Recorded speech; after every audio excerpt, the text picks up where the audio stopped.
Right, Krishna Reddy గారితో మాట్లాడదాము. మనతో ఇప్పుడే జాయిన్ అయ్యారు సాగర్ గారు, రైతు సంఘం నాయకులు, అండ్ లింగం యాదవ్ గారు, కాంగ్రెస్ అధికార ప్రతినిధి మనతో జాయిన్ అవుతున్నారు. Right, okay.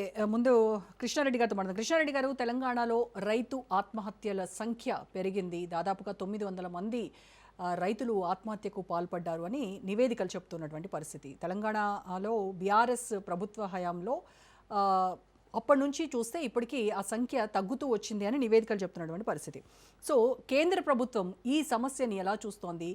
రైతు సమస్యలను పరిష్కరించడానికి కేంద్రం ముందు ఉన్నటువంటి పరిష్కారాలు ఏంటి? అలాగే ఎంఎస్పి గ్యారంటీ ఇవ్వకపోవడానికి రీజన్ ఏంటి అని ప్రజల నుంచి వస్తున్నటువంటి డిమాండ్స్ ఏం చెప్తారు? మేడం, ముందుగా మీకు రాజ్ న్యూస్ ప్రేక్షకులకు అలాగే ఈ చర్చా వేదికలో పాల్గొంటున్న వివిధ పార్టీల నాయకులందరికీ శుభ సాయంత్రం తెలియజేసుకుంటూ, ముఖ్యంగా ఎంఎస్పి అనేది కంటిన్యూస్గా రెగ్యులర్గా ఎవ్రీ ఇయర్ కేంద్ర వ్యవసాయ శాఖ మంత్రి వర్యులు కేంద్ర ప్రభుత్వము కేబినెట్ తీసుకున్న నిర్ణయానుసారము ప్రకటించడం జరుగుతుంది. దాని ప్రకారమే కొనుగోళ్లు జరుగుతున్నాయి. కానీ ఇక్కడ జరిగే అవినీతి కానీ, ఇక్కడ సక్రమైన సరి అయిన టైంలో కొనుగోలు చేయకపోవడం కానీ, ఇక సరి అయిన టైంలో కాంటా దగ్గరికి లారీలను పట్టకపోవడము, ప్రభుత్వం యంత్రాంగం కేంద్రం ఇచ్చినా కానీ ఇక్కడ ప్రొక్యూర్ చేయవలసిన బాధ్యత రాష్ట్ర ప్రభుత్వాల మీద ఉంటుంది. కాబట్టి వారు సరి అయిన టైంలో ప్రొక్యూర్ చేయకపోవడము, అక్కడ కాంటాలు పెట్టకపోవడము, లారీలు పెట్టకపోవడము, యంత్రాంగాన్ని పెట్టకపోవడంతో అకాల వర్షాలతోటి ధాన్యము కల్లాల దగ్గర నానిపోవడము, ధాన్యము కొనుగోలు చేయకపోవడము,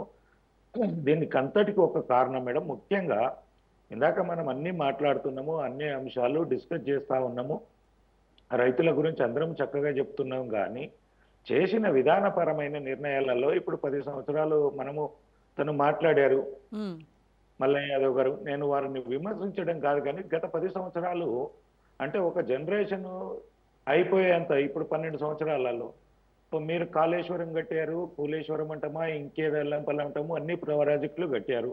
మీరు అంటున్నారు ఇప్పటికీ నీళ్లు రావట్లేదు అంటున్నారు. మరి ఇంకెన్ని నీళ్లు కావాలి? ఇంకెన్ని జనరేషన్ నష్టపోవాలి రైతాంగము? ఇన్ని కోట్ల ప్రజానదానం కృష్ణారెడ్డి గారు ఎన్నట్టుంది ఇందాక ఈ ఎస్ఆర్ఎస్పి ద్వారా కాళేశ్వరం, ఒక్క నిమిషం, కాళేశ్వరం నుంచి వచ్చిన నీళ్లు ఎస్ఆర్ఎస్పి ద్వారా మా ప్రాంతానికి మా ప్రభుత్వంలో పాదేయగలిగినాము. ఈ రోజు 2 సంవత్సరాల నుంచి ఎండిపోతున్నాయి అని చెప్పిన దీనికి నేను స్టాండ్ అవుతా. I will stick on word.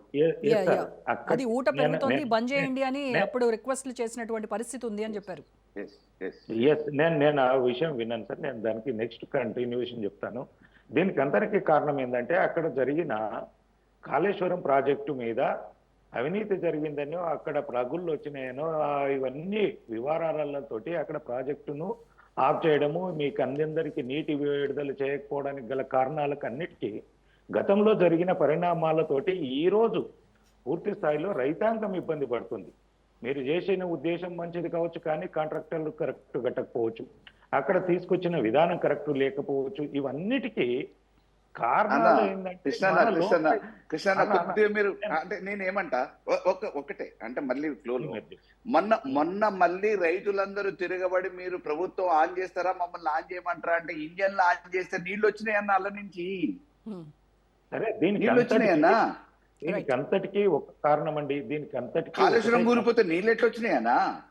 దానికి వచ్చినాయి నేను చెప్తాను. అదే కాళేశ్వరం ప్రాజెక్ట్ ని గొప్ప ప్రాజెక్ట్ అని పార్లమెంటులో మీ నాయకులు కూడా పొగిడినటువంటి సందర్భం గుర్తు చేసుకోవాలి ఇప్పుడు.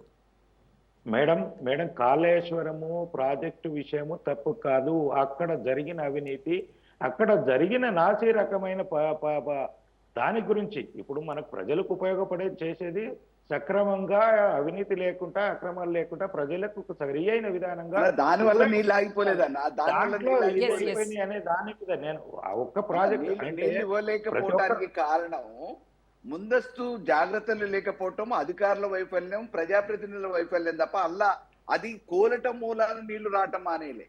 That's what I wanted to say. అన్న, ఇందులో ఏది జరిగినా పూర్తి స్థాయిలో ఏ ప్రభుత్వాలు చేసినా, ఈ ప్రభుత్వం చేసినా, ఆ ప్రభుత్వం చేసినా, రైతులకు మనం సంఖ్యలు వేసినా, సరి అయిన టైంలో కొనుగోలు చేయకపోయినా, మనమంతా ఇప్పుడు అవన్నీ చేస్తున్నాం. మనం వరంగల్లో మన కేసీఆర్ గారే పోయిండు, గతంలో ఎన్నడూ పరామర్శించని వ్యక్తి తన ముఖ్యమంత్రిగా ఉన్నప్పుడు వరంగల్ వెళ్ళాడు, రైతులను పరామర్శించాడు. రేపటి నుంచి ఎకరానికి 10,000 రూపాయలు వేస్తా అన్నాడు.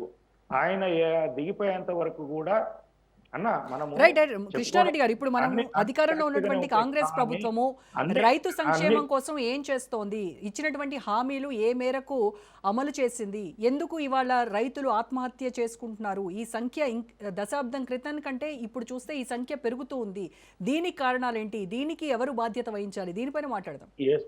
మనం తెలంగాణ వచ్చిన తర్వాత విధానపరమైన నిర్ణయాలలో ఇక్కడ ఏం జరుగుతుందంటే మేడం, ఒకటే రైతులను పట్టించుకునేది లేదు. ఎంతసేపు ప్రాజెక్టుల పేరు చెప్పుకోవడము, దాని మీద టెండర్లు వేసుకోవడము, దండుకోవడం తప్ప ఇంకొక ముఖ్యమైన విషయం ఏంటంటే మేడం, ఈ ఎలక్షన్లు వచ్చినప్పుడే రైతులు గుర్తొస్తున్నారు.